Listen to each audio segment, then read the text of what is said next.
You've heard of plant-based protein powder, but what if the next alternative was made out of plastic? There's new research that could make it a reality. All right, Stacey Elcat talked to a scientist about the process that could help fight hunger and pollution. Food shortages are worsening around the world, and the plastic pollution crisis continues to intensify. What if there was one solution to both of these problems? A Michigan scientist thinks there could be. What we're trying to do is to use microbes to take plastic and other inedible plant material and turn that into something that's nutritious. The idea is to turn components of plastic into protein and other nutrients like fats and sugars.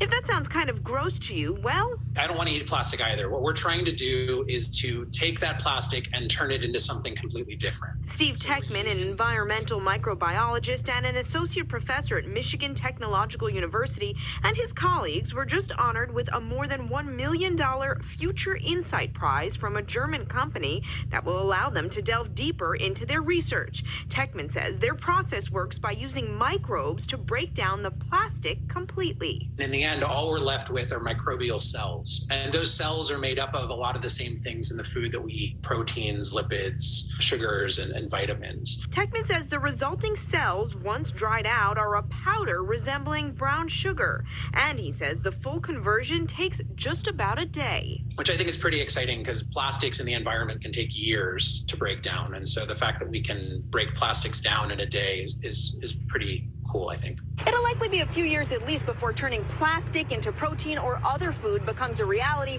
And even when it does, the scientists say they envision that the end product is going to be used for something more like emergency food rations than something you would find on the grocery store shelves.